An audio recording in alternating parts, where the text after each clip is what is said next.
História Moderna 1, Seção 8, Texto 1. Nascimento e afirmação da Reforma. Capítulo 1. As causas da Reforma. A. Explicação marxista. Desde o nascimento do marxismo, uma explicação de caráter exclusivamente econômico procura justificar a reforma. Para Karl Marx, as religiões são filhas do seu tempo, e mais precisamente filhas da economia. Essa mãe universal das sociedades humanas. Nessa ótica, a reforma vinha a ser a filha daquela nova forma de economia que surgiu no século XVI e se impôs ao mundo rapidamente conquistado, a economia capitalista. Dentro do mesmo espírito, escrevia F.R. Engels em 1850. Abre aspas. Mesmo nas supostas guerras da religião do século XVI, tratava-se antes de tudo de muitos positivos interesses materiais de classes, e estas guerras foram lutas de classes extremamente como as colisões internas mais tarde produzidas na Inglaterra e na França. Que essas lutas de classe hajam possuído marcas religiosas de reconhecimento, que interesses, necessidades e reivindicações de cada uma das classes tenham se dissimulado sobre uma capa religiosa, isso em nada altera os fatos e facilmente se explica pelas condições da época. Fecha aspas. Este esquema geral levou diversos historiadores a estudarem a reforma de um ponto de vista estritamente materialista, ou pelo menos fazendo abstração quanto às profundas motivações dos acontecimentos de toda a cristandade não econômica. Assim, Oscar A. Marti, em Economics Causes of Reformation and in England, 1929, lê-se no prefácio desta obra. Abre aspas. A revolta eclesiástica do século XVI teve suas raízes profundamente enterradas no passado. No concernente à Inglaterra, as fontes da revolta estão muito para além das esperanças dinásticas do monarca e dos desentendimentos acerca da supremacia. As raízes da reforma mergulham em profundidade até em um subsolo constituído por questões de dinheiro e por transformações econômicas fundamentais, nessa altura em vias de se produzirem. Foi apenas com a nova luz trazida por tais fatos que a reforma na Inglaterra pôde ser claramente compreendida. Fecha aspas. O historiador italiano Cor Bargallo, tratando desta feita do século XVI em seu conjunto, afirmou por seu lado em 1936. Considera-se geralmente a reforma como um processo de conversão religiosa de uma parte da Europa. Eu não consegui compreender como pode-se pensar que multidões de pessoas, num ou noutro país, foram capazes de se interessar pelas sutilezas teológicas de um Lutero, de um Zwinglio, de um Melanchthon ou de um Escolampado, que mal são entendidos pelos profissionais da teologia. Considerei, portanto, a reforma não como um fenômeno substancialmente teológico, mas como expressão, aspecto, disfarce religioso da crise que cada país da Europa atravessa na segunda metade do século XVI e como sintoma do mal-estar universal. Fecha aspas. As posições desses dois historiadores são idênticas. Para Oscar A. Marti, a Igreja Católica, ligada às estruturas rurais de uma época feudal, se encontrava numa perigosa situação em referência à corrente ascendente da economia urbana burguesa e capitalista.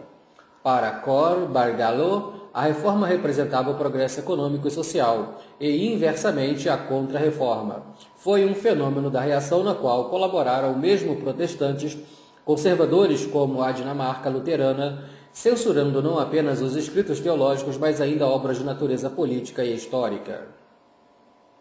A contra-reforma é, por conseguinte, representada não como um trabalho de reconquista católica da sociedade, como pareceu a alguns pequenos círculos de eclesiásticos italianos, mas como um reforço de restauração da antiga ordem, julgada em perigo, compreendido em comum pelos governos, pela Igreja e juntamente com eles por grupos sociais interessados. Todavia, não se deteve a evolução. Esta, na prática do materialismo histórico, produziu-se de forma inelutável no sentido do esmagamento das forças econômicas e sociais que representam o passado. Abre aspas. Como era natural, não obstante a Contra-Reforma, o movimento revolucionário da sociedade europeia retoma imediatamente seu curso e assistimos àquela sucessão de verdadeiras revoluções político-sociais, constituída pela rebelião dos Países Baixos, pelas guerras de religião em França, pela insurreição da Boêmia no início da Guerra dos 30 Anos, depois de proporções mais importantes pelos levantes da Escócia e da Inglaterra na época dos Stuarts. Fecha aspas. Desde Engels, a atenção dos historiadores marxistas especializados no estudo do século XVI incidiu mais particularmente sobre o caso de Thomas Müntzer. O jovem chefe morreu aos 40 anos da revolta dos camponeses em 1525. Na Alemanha, dos anos 1520, a oposição moderada legal, natural e inteligente dos príncipes e das classes proprietárias que desejavam se separar de Roma, mas não pôr em causa a ordem social, logo se juntou à oposição proletária dos camponeses e da população pobre das cidades.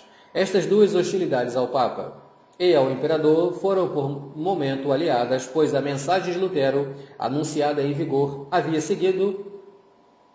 havia conseguido enganar as massas e ele arrastou incontestavelmente a revolta.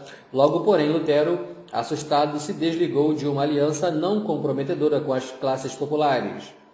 Defronte do reformador burguês Lutero, se levantou então o revolucionário plebeu Müntzer. Este, a princípio, era essencialmente um teólogo completamente imbuído dos escritos milenaristas da Idade Média, mas evoluiu rapidamente e se transformou num agitador político. Ele rejeitava a Bíblia, escreve Engels, como revelação tanto exclusiva quanto infalível. Para ele, a viva revelação era a razão. Por essa fé, essa razão, tornada atualmente, o homem se diviniza e se santifica. Do mesmo modo, não existe céu no além, não existe nem inferno nem condenação. Cristo foi um homem como nós. Essas teorias eram pregadas por Müntzer, a maior parte das vezes disfarçadas sobre as mesmas fórmulas cristãs sobre as quais a filosofia moderna teve algum tempo que se disfarçar. Mas vê-se que ele levava a máscara bíblica muito menos a sério do que muitos discípulos de Hegel nos tempos modernos. Fecha aspas. Expusemos um tanto longamente a tese de Engels a respeito da reforma em geral de Müntzer, em particular por se encontrar praticamente sem alteração nos estudos dos historiadores marxistas contemporâneos. Estes muito têm escrito sobre Müntzer. Atentaremos sobretudo nos trabalhos de M.M. Smirin, historiador russo, o autor de Die Volksreformation, des Thomas Müntzer und der große Bauernkrieg.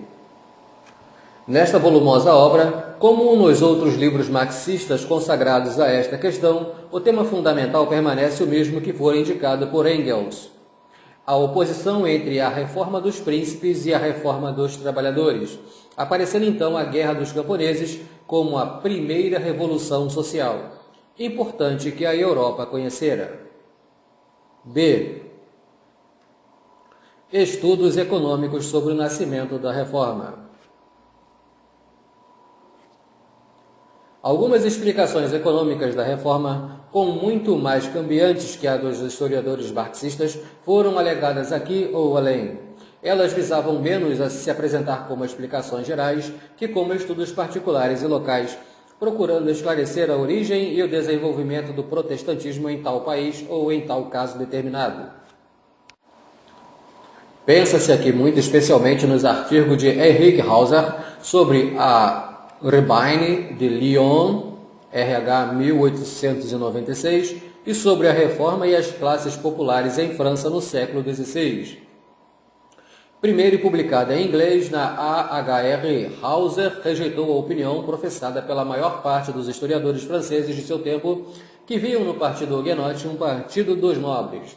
Recordou em primeiro lugar alguns testemunhos do século XVI. O embaixador veneziano Giovanni Michiel escrevia em 1561, abre aspas, até aqui, por causa do vigor dos suplícios, não se viram aparecer senão pessoas do povo que, além da vida, pouco mais tinham a perder. Fecha aspas. Florimond de Remond afirmava por turno, abre aspas, os primeiros adeptos do novo dogma foram algumas pobres gentes simples, gentes de mister, até mesmo aqueles que nunca haviam manejado a charrua e cavado a terra. Fecha aspas. As pesquisas conduzidas por Hauser convenceram-no que, antes de 1560, a reforma tinha principalmente conquistado a França, os artesãos das cidades e, de modo menos importante, os camponeses. A sedição lionesa de 25 de abril de 1529, a chamada Grande Rebine, teria sido organizada por uma associação secreta de operários convertidos às ideias reformadas por artesãos estrangeiros vindos da Suíça e da Alemanha. Teriam arrastado atrás deles a população que sofria de escassez de alimentos e de carestia de cereais. O raciocínio de Hauser nada tinha de sistemático. Para concluir, ele via então na reforma uma agitação na qual os fatores econômicos, sociais e religiosos estavam inextricavelmente unidos. Abre aspas. A formação do século XVI teve o duplo caráter de uma revolução social e de uma revolução religiosa. Não é somente contra a corrupção do dogma e os abusos do clero, é também contra a miséria e a iniquidade que se sublevam às classes populares. O que elas vão procurar na Bíblia não é apenas a doutrina da salvação pela graça, é a prova da igualdade original de todos os homens. Fecha aspas. Continuando suas pesquisas sobre a reforma, Hauser pretendeu explicar não apenas a decisão dos pobres ao protestantismo, mas também a escolha dos príncipes que decidiram romper com Roma. Em seu livro, O Nascimento do Protestantismo, 1940, vimos-lo retomar e exprimir, aliás com muita força, uma velha explicação econômica utilizada pelos historiadores católicos, havia muito com um evidente espírito de polêmica. Abre aspas. Os príncipes, cujos domínios estão crivados de senhores eclesiásticos, terras de imunidade, não têm mais que secularizar essas terras para fazê-las cair sobre as garras de seu fisco. Lutero teve, portanto, desde o primeiro dia, por aliados os seus príncipes e principelhos, ávidos de acrescentar seu domínio às suas rendas. Quanto à França, ela fornecia a contraprova do raciocínio. Abre aspas. A concordata de 1516, fazendo do rei cristianíssimo o soberano temporal da Igreja Galiciana, o distribuidor universal dos benefícios, tornara para ele inútil a reforma enquanto transferência de propriedade. A secularização em seu reino não tem razão de ser, ela está feita, e com o consentimento de Roma, fecha aspas. Com segurança, Hauser escrevera no início dessa mesma obra, abre aspas, a reforma é antes de mais um fenômeno religioso, um drama da consciência europeia, e protestava contra o abuso do materialismo histórico. Vê-se, no entanto, que, sem apresentar uma explicação econômica geral da reforma, dava em muitos casos razões particulares da ordem econômica. O rei da Inglaterra, os príncipes do império, os cavaleiros que acompanhavam Ulrich de Hütten, os camponeses alemães, os pobres de Lyon, haviam tido uns e outros impelidos pelas novas ideias por motivos materiais. Tem sido enfatizado pela historiografia contemporânea o movimento dos preços. Uma última questão vem naturalmente ao espírito. Existirá um relacionamento entre o sucesso da reforma e uma conjuntura pessimista? Pierre Queitchanou sugere-o, embora se recusando, no entanto, a estabelecer uma ligação necessária entre os dois fenômenos. Abre aspas. A intervenção de Lutero, escreve ele, abala uma Alemanha oriental e setentrional, que entre 1517 e 1525 se demora ainda numa conjuntura pessimista do século XV, terminado no oeste e no sul, mas que, mais a leste, se obstina em não morrer. C. Crítica das explicações econômicas. 1. Crítica da explicação marxista. Para Marx, abre aspas, o mundo religioso é apenas o reflexo do mundo real. Fecha aspas. E abre aspas, protestantismo foi essencialmente uma religião burguesa.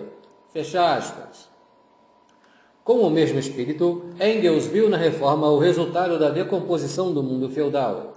Desta maneira, Lutero e Müntzer teriam surgido no momento em que nascia o capitalismo. Ora, atualmente, distingue-se melhor que outrora dois capitalismos, um comercial e outro industrial. O primeiro é, porém, muito anterior ao século XVI. A Europa Ocidental, e muito especialmente a Itália, viram-se desenvolver desde os séculos XIV e XV poderosas firmas comerciais e bancárias, as dos Bardi, Peruzzi, Datini, Medici, animadas do mais puro espírito capitalista. Os homens de negócios buscavam efetivamente de modo sistemático o máximo lucro, um lucro contado em dinheiro e no qual entrava forçosamente a mais-valia obtida à custa dos produtores, em particular dos artesãos da indústria têxtil. A Idade Média conheceu também verdadeiros cartéis destinados a monopolizarem a venda de um produto cujos preços se encontravam, deste modo, fiscalizados à escala europeia. A famosa Marrona genovesa de Tio, estudada por J. Heers Janes ao XV século, Paris, 1961, tinha como objetivo impedir a baixa no valor do alumen turco tanto na Itália quanto na Inglaterra. Flandres e França, tendo o alumen de Tolfa ocupado o lugar depois de 1462 do da Anatólia, os Medici, depois os Chigi, procuraram, com o apoio do papado, assegurar para si o monopólio da venda desse material no Ocidente. J. Delumeau, L'Allume de Rome, Paris, 1962, o alumen, recordemos, era praticamente indispensável à amordaçagem dos tecidos e à maior parte das tinturarias. A Idade Média italiana pôs ainda a funcionar instrumentos bancários e comerciais que, na totalidade, subentendiam um sentido de organização e um desejo de lucro que estão evidentemente na base do espírito capitalista.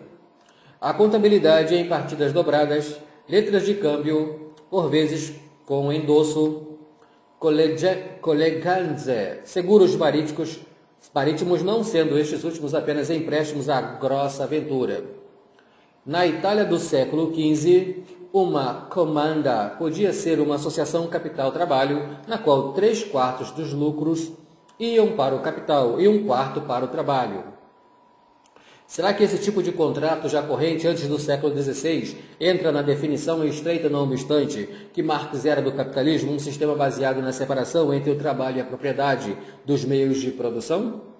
Finalmente, desde o século XV, entre os estados italianos sabiam outra técnica financeira moderna, fazer apelo à poupança pública no intermédio de Monti, que pagavam aos credores um juro fixo. Não existe, pois, motivo para falar-se de uma revolução econômica no século XVI. M. Lapeyre mostrou muitíssimo bem sua obra Une famille de marchands Leroux, Paris, 1955, que as técnicas comerciais e bancárias do século XVI não fazem mais que continuar da Idade Média, embora se utilizem de então uma escala mais ampla. Houve certamente as viagens das descobertas e a criação das correntes de permutas regulares entre a Europa de um lado, a América e o Extremo Oriente do outro. Ao longo prazo, e precisamente a partir de meados do século XVI, esses novos tráficos modificaram profundamente o comércio geral da Europa. Várias observações, porém, aqui se impõem. Em primeiro lugar, a pesquisa histórica atual, em resultado do livro de F. Braudel, La Méditerranée et le monde méditerranéen en temps de Philippe II, tende a minimizar as consequências das viagens portuguesas na vida econômica do Mediterrâneo no século XVI. Além disso, Lutero afixou as 95 teses 2 anos antes de Cortés haver desembarcado no México.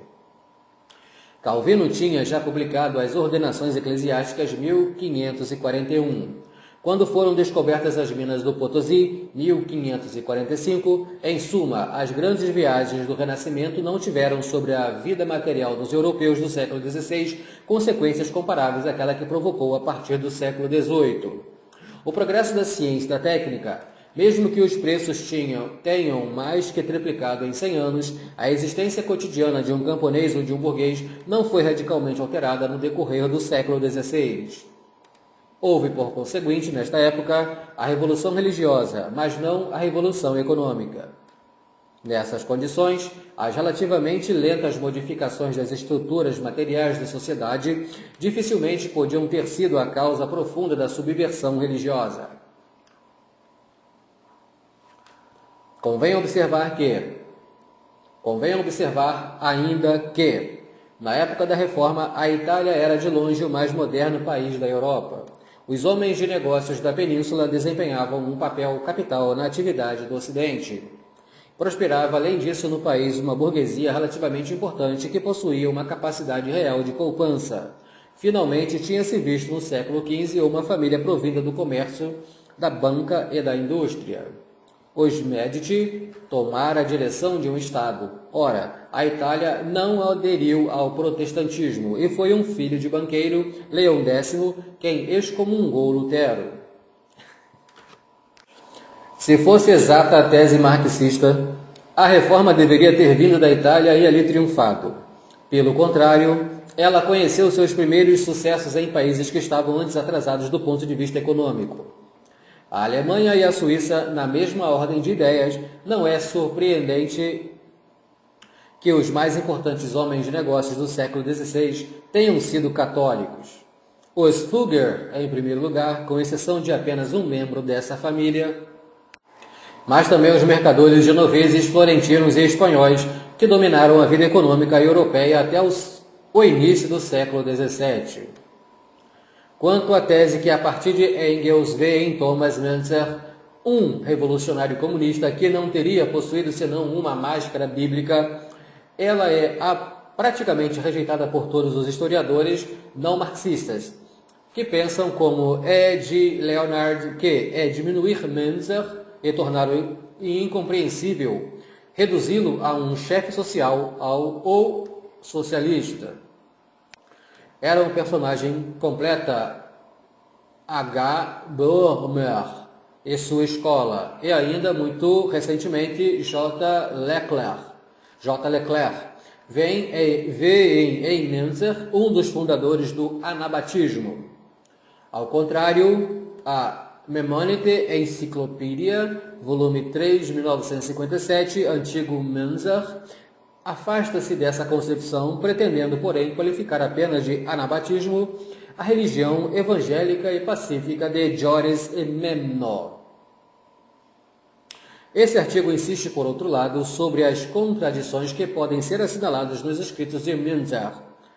Está de acordo com o excelente livro de Annemarie Lohmann, no raciocínio de que durante os anos de 1524 e 1525, esse homem que tão místico havia sido e que tanto sabia acerca do sofrimento e da tragédia dos homens, se tornou cada vez mais superficial. Trata-se, é evidente, de um modo de explicar uma evolução na qual Engels diagnosticaria uma transição do religioso para o político e da fé para um ateísmo disfarçado. É certo que Müntzer foi cada vez mais assoberbado pelas dificuldades cotidianas do embate. Todavia, sua inspiração continuou sendo religiosa. Depois de Carroll, escreve J. Leclerc em sua recente Histoire de la Tolérance, abre aspas, não tomemos Münzer por um simples profeta da Revolução Social. Sua inspiração permanece essencialmente religiosa. O que, acima de tudo, impressiona é que as condições de vida dadas ao povo impedem a este acesso ao Evangelho. O povo humilde está de tal modo oprimido, a tal ponto preocupado com o pão de cada dia, que não tem vagar nem para ler a Bíblia, nem para cultivar a fé pela prece e contemplação. O que Lutero não viu foi que uma verdadeira reforma religiosa é impossível sem revolução social. Por conseguinte, a concepção marxista da reforma pecou por anacronismo ao transpor para o século XVI realidades e conflitos do século XIX. As relações entre a fé e a mentalidade das massas que lhe escaparam. Não ver os debates religiosos senão epifenômenos floreados, como escreveu Cor Bargalo, é recusar-se a compreender porque 15.000 calvinistas aceitaram morrer à fome em La Rochelle durante o cerco de 1628.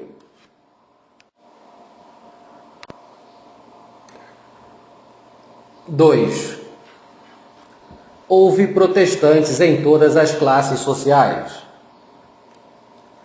Que pensar agora da opinião professada por Hauser no início de sua carreira, segundo a qual o protestantismo teria sido primeiramente em França, antes de 1560, abre aspas, uma religião de gente humilde, fecha aspas. Se consultarmos a obra de Paul F. Geisendorf, Liste des Habitants de Genove, podemos à primeira vista, escolher a impressão que ela vem confirmar a tese de Hauser. Nos 12 anos de 1549 a 1560, 4.876 desenraizados da fé receberam o Estatuto de Habitantes de Genebra.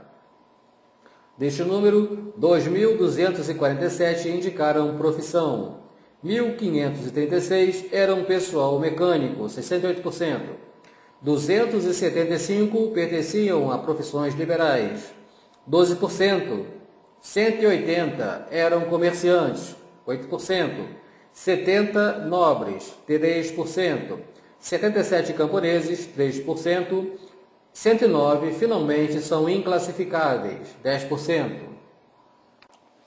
A proporção dos artesãos parece, pois, muito importante, mas na sociedade do século XVI, os humildes eram muito mais numerosos que os nobres, os clérigos, os burgueses e os comerciantes abastados, de modo que a conclusão a tirar dos números interessantíssimos fornecidos por Paul F. Geisendorf é que, na França da primeira metade do século XVI, todas as categorias sociais foram atingidas pela reforma. É precisamente a opinião defendida por L. Romier em seu livro sobre Le Royaume de Catherine de Médicis, ao qual o próprio Hauser aderiu em 1940 à sua obra sobre Le Naissance du Protestantisme, e E.G. Leonard, por sua vez, retomou o mesmo tema.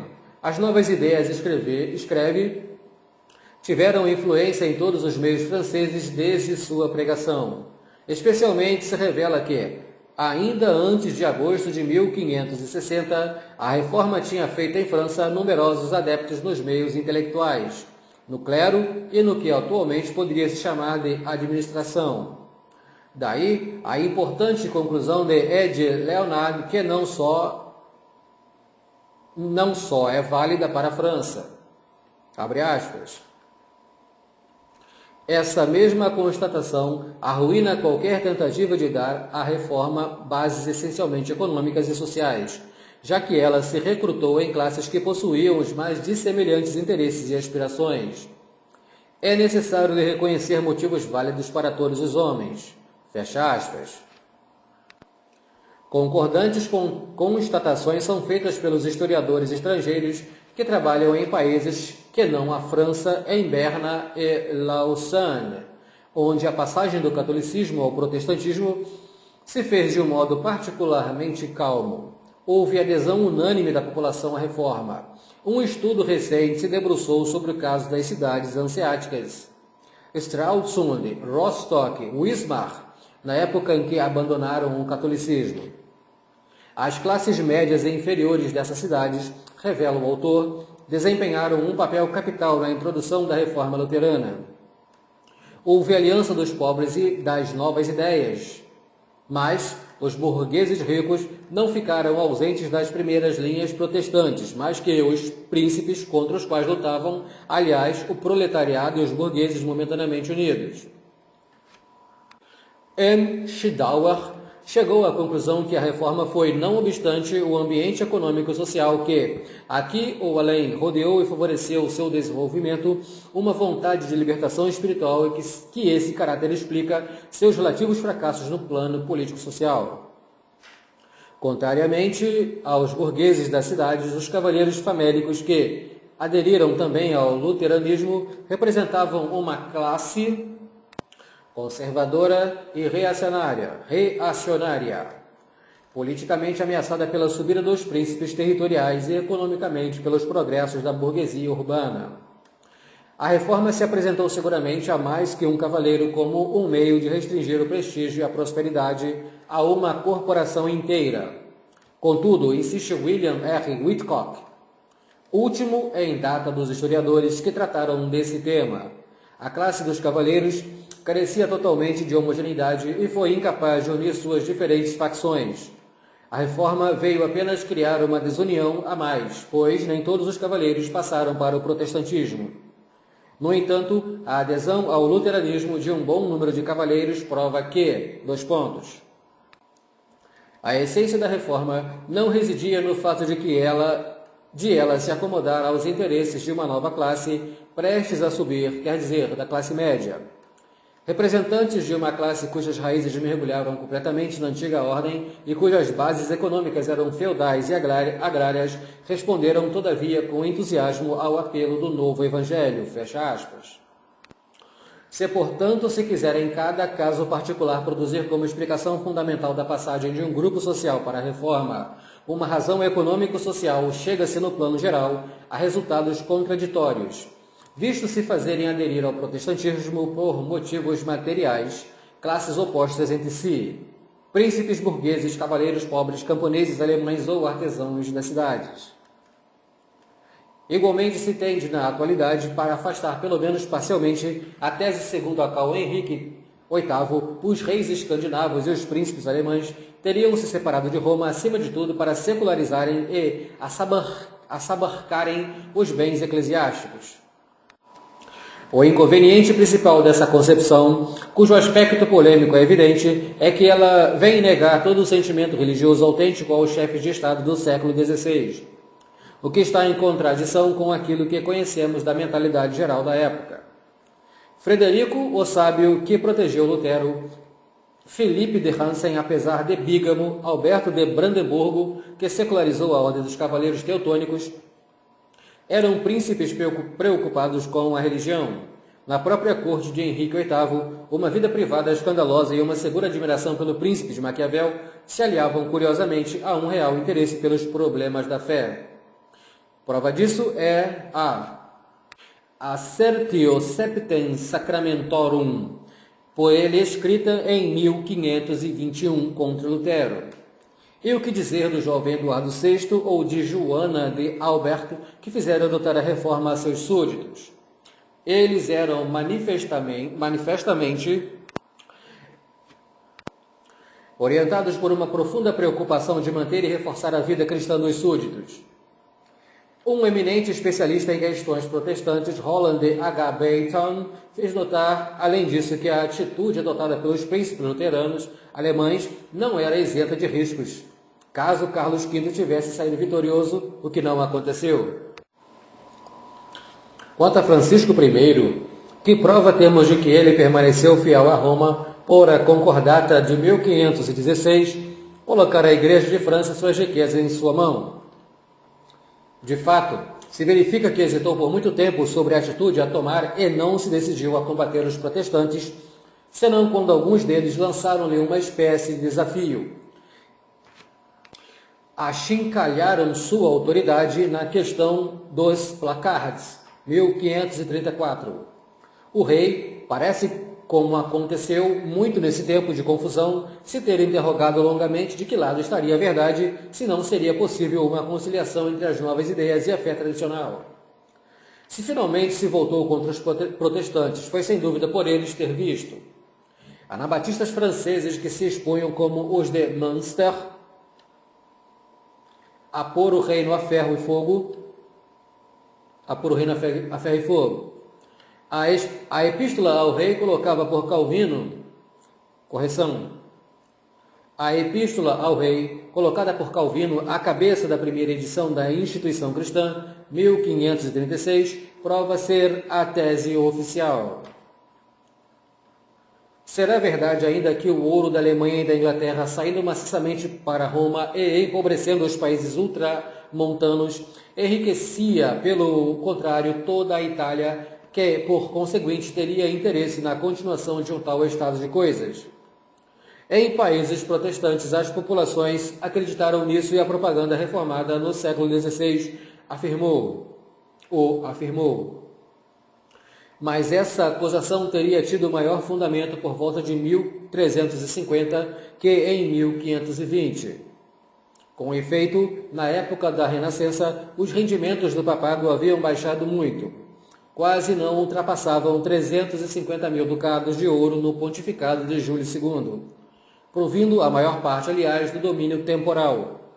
Feitas todas as contas, o Papa era pouco mais rico do que o Estado florentino. Última questão que levantamos: existirão ligações entre o movimento dos preços e a adesão desta ou daquela população à reforma. É necessário ter muita prudência na afirmação. Uma baixa de preços, conjuntura pessimista, pode ter coincidido com a melhoria ou pelo menos com a estabilização do poder de compra dos trabalhadores. Foi o caso de Antuérpia de 1439 e 1512. Inversamente, os preços subiram no Grande Porto entre 1513 e 1542, mas o reajuste dos salários foi ali insuficiente durante esse período. É possível, neste caso, que durante aqueles 30 anos que foram propícios ao comércio de Antuérpia, um certo descontentamento dos pobres que não tinham partilhado da geral prosperidade tenha arrastado as classes menos favorecidas para as novas ideias e para o anabatismo. Porém, de 1543 a 1584 são corrigidos os salários. Ora, a crise iconoclasta arrebenta em 1566. Por isso, se vê quão difícil é estabelecer um relacionamento preciso entre a alta dos preços e a fidelidade a Roma. Que numerosas e diversas circunstâncias econômicas, sociais, geográficas ou políticas hajam desempenhado uma função, aliás, de cálculo delicado na passagem para o protestantismo de tal região ou de determinado grupo social, é assunto arrumado. É igualmente certo que as heresias dos fins da Idade Média encontraram uma vasta audiência entre os pobres. Estes, na Inglaterra, na Itália, na Boêmia, uniram por vezes indissoluvelmente aspirações religiosas e reivindicações igualitárias. Na época da história total, conviria precisamente levantar para cada caso territorial ou sociológico o catálogo das circunstâncias que, agindo como catalisadores, favorecem um deslizamento para a reforma. Mas, uma vez estabelecido esse inventário, o essencial continuaria por fazer. As causas principais da ruptura com Roma deste território ou daquele grupo social não teriam sido, por conseguinte, plenamente esclarecidas. Valerá dizer que é necessário regressar à explicação tradicional e ver no mau comportamento de numerosos membros do clero a razão essencial do cisma protestante?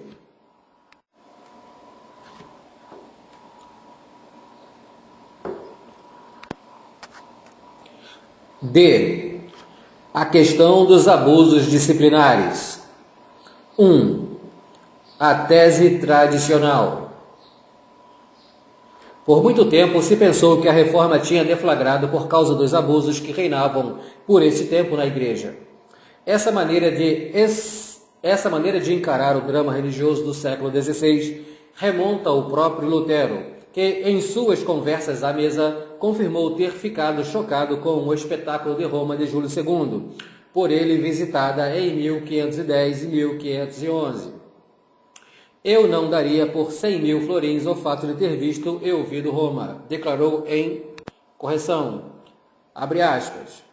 Eu não daria por 100.000 florins o fato de ter visto e ouvido Roma, fecha aspas. Declarou em 1536. Teria regressado desiludido com a falsa cidade santa. O escândalo das indulgências teria feito explodir alguns anos mais tarde a revolta que desde essa viagem incubava nele.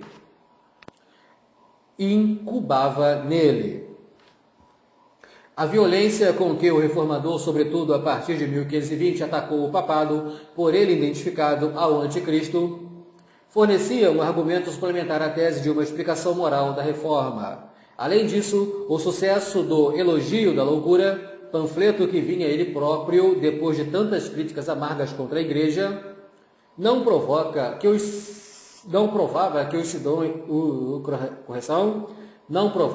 cristãos haviam se desgostado? Para ficar fiel a Cristo, era preciso sair de uma instituição irremediavelmente corrompida. Erasmo, falando dos monges, afirmou por outro lado: nada contribui mais para tornar Lutero popular que os costumes dessa gente. Até uma data bastante recente, os historiadores protestantes aceitaram, pois, a explicação da revolta de Lutero, e mais geralmente do nascimento da Reforma, por uma sã e santa reação de desgosto. 1. Febvre escreve a esse respeito, abre aspas, a reforma nascida dos abusos? Mostrar esses abusos, alimentar o público das fraquezas privadas dos padres e monges, dos bispos, dos próprios papas, retalhar os vícios de um fiscalismo que era demasiado fácil designar o simoníaco, que prazer para os assaltantes, fecha aspas. Em 1894, ainda Ferdinand Beauchamp caracterizava a reforma como o grito de todos, a única e comum aspiração de todas as pessoas de bem, clérigos e leigos. Acrescentava, ela visava, abre aspas, ela visava principalmente a disciplina. Ora, do lado católico, abraçava-se essa mesma correção. Ora, do lado católico, abraçava-se essa mesma opinião. Bossuet, com efeito nas primeiras linhas da História das Variações, explica a revolta religiosa do século XVI por causas morais. Recorda, em primeiro lugar, que a reforma da Igreja era desejada havia vários séculos e afirma seguidamente que a reformação que se desejava apenas respeitava a disciplina e não a fé, o que é manifestamente inexato quando se trata de Wycliffe, por exemplo. A explicação moral da reforma e de seu sucesso aparece também num texto bem conhecido, mas que não foi até agora incorporado ao dossiê da história religiosa. Trata-se das instruções de Luís XIV para o Delfim. A passagem abaixo citada deve ter sido redigida cerca de 1670 a 1671, com a verossímil colaboração de Pelisson, que acabava por abjurar o calvinismo. Abre aspas. Tanto quanto pude compreender, escreve o rei, a ignorância dos eclesiásticos dos séculos precedentes, o luxo, as devassidões, os maus exemplos que davam, aqueles que eles eram obrigados a suportar pela mesma razão, os abusos em suma que deixavam autorizar na conduta dos cidadãos, contra as regras e os sentimentos públicos da Igreja, deram ocasião, mais que qualquer outra coisa, a essas grandes feridas que recebeu pelo cisma e pela heresia. Fecha aspas.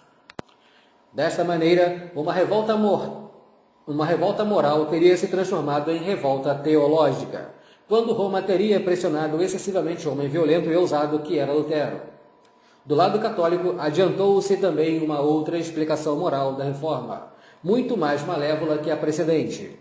Ela estava em embrião na obra, todavia ecumênica, de um humanista do século XVI, o cardeal Sadoleto.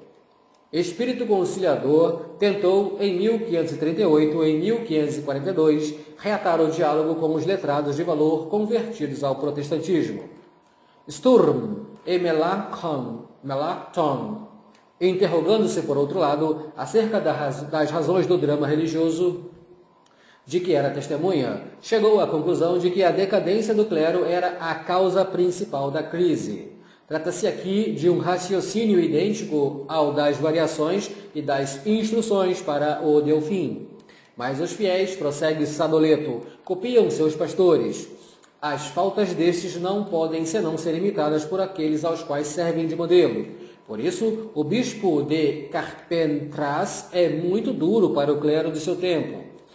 Calcula que o dinheiro o corrompeu, mas ao mesmo tempo sugere que os fiéis se voltaram para o protestantismo porque, em companhia de seus pastores, eles se encontraram num estado de menor resistência moral. O pecado arrasta o pecado. Este raciocínio, simplesmente esboçado por alguém que não procurava envenenar as coisas, está na base da biografia venenosa de Lutero, escrita por Oclaus, no século XVI. Ele explica também, muito mais perto de nós, o livro de Nifle, está em alemão, Luther and Luthertum, por não ser capaz de cumprir a regra do convento. Frei Martinho, segundo de Nifle, abandonou a vida monástica e procurou justificações teológicas ainda em 1925. Maritain pensava praticamente na mesma. Com uma penada, negava todo o valor à reforma. Não há ali mais que uma história clássica, se me permitem, de monge decaído. E o autor mostra o fundador da doutrina atraindo à sua teologia tudo o que existia na Alemanha de seu tempo, de avidez, de sensualidades impacientes, de fermentações pútridas, misturadas com as esperanças de reforma, alimentadas pelo humanismo e pela erudição, mais que pela fé sobrenatural. Fecha aspas. 2. Para uma explicação teológica da reforma. Foi simplesmente em nossos dias que a explicação moral da reforma foi considerada incapaz por si só de explicar um fenômeno que foi antes de tudo religioso. Basnage, contudo, em 1699, erguera-se contra a habilidade de Bossuet, apresentando diligentemente aquilo que outros eclesiásticos têm dito contra as desordens do clero. Quer dizer, aquilo que existia de mais vil e sensível, mas negando que tem reclamado a reformação da fé. Ora, para Basnag, a questão fora no século XVII, abre aspas, modificar a fé da Igreja, corrigir seu culto e demolir a autoridade do Papa. Fecha aspas. No entanto, vítima da ótica de seu tempo, Basnage se insurgia também contra, abre aspas, a lepra que, no século XVI, cobria o corpo inteiro da Igreja. O leigo, o monge, o padre, o bispo, o papa eram por igual cumulados dos maiores crimes. Fecha aspas. Do início do século XIX, Madame de Staël, em sua obra Der Allemagne, acentuou que ela compreendia a reforma com muito maior largueza de vista que seus contemporâneos. Diagnosticou na crise religiosa do século XVI uma revolução operada pelas ideias e afirmou que o protestantismo e o catolicismo não provêm de modo nenhum do fato de haver papas e um Lutero. É uma pobre maneira de considerar a história, atribuí-la a casos. Protestantismo e o catolicismo existem no coração humano, são forças morais que se desenvolvem dentro das nações, porque existem em cada homem, fecha aspas. Desse modo, uma reinterpretação da reforma se ia delineando em prosseguido até agora. Hegel viu na explosão do protestantismo um movimento para a emancipação do Weltgeist. Michelet associou reforma e renascença e, por sua vez, saudou na revolta de Lutero um começo de libertação dos espíritos. Na época do pan-germanismo, os nacionalistas identificaram Reforma Luterana e Despertar da Alma Alemã. Enquanto o teólogo liberal Trausch se esforçava por estabelecer a dependência recíproca da religião e da cultura, o protestantismo para ele foi a forma de cristianismo correspondente às necessidades intelectuais do século XVI, sabendo-se que a cultura das pessoas de 1520 era ainda muitíssimo medieval. Daí, o aspecto ainda atrasado e dogmático de uma reforma que todavia continha em si os germes de uma emancipação ulterior mais ampla do século XVIII. Todas essas novas interpretações da crise religiosa do século XVI partiam de concepções a priori, às vezes mais filosóficas que históricas. Tinham, porém, a vantagem de afastar a pesquisa tradicional oposição moral entre a revolta dos reformadores e os abusos da igreja por eles deixada. Ranke teve pouca curiosidade a respeito do problema das origens da reforma. Jansen, em compensação, teve o imenso mérito de esclarecer esta difícil questão. Pelo menos para a Alemanha, com um estudo em profundidade, apoiado numa grande variedade de documentos da vida alemã no século que precedeu Lutero. Reintegrou, portanto, reformador no contexto de uma história total. Jansen foi então forçado a concluir que a igreja alemã dos fins da Idade Média tinha sem dúvida defeitos, mas que estava em vias de renovar-se e que estava ainda na posse de toda a sua força vital, e que o humanismo, em um crescente individualismo, tinha minado a legítima autoridade da hierarquia que Lutero nada descobrira, pois quase todas as doutrinas que iriam subverter a sociedade do século XVI estavam já fundidas no fim do século XV. Fecha aspas. O Monsenhor Jansen, qualquer que fosse sua ciência, era demasiado hostil ao protestantismo para escrever uma história verdadeiramente serena, mas seu livro orientou os melhores historiadores católicos do princípio do século XX para estudos mais fecundos que aqueles do relacionamento entre a revolta dos reformadores e os abusos disciplinares reinantes na Igreja. Que se releia a esse respeito o notável prefácio escrito por Imbart de Latour em 1904, atesta de sua grande obra sobre as origens da Reforma. Como Jansen, Imbart de Latour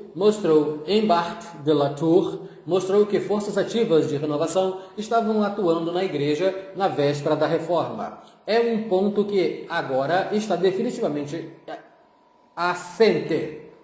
Em compensação, Imbart de Latour afastava-se de Jansen na apreciação do papel desempenhado pelo humanismo e definitivamente explica o cisma protestante por motivos políticos, econômicos e sociais. Suas causas, escrevia, têm menos a ver com o estado da religião que com o estado da sociedade. O catolicismo medieval não criara apenas uma doutrina, mas uma organização. Ora, o advento dos grandes estados, a expansão e a transformação da riqueza fizeram desmoronar a Europa ecumênica e feudal das cruzadas. Albert Dufour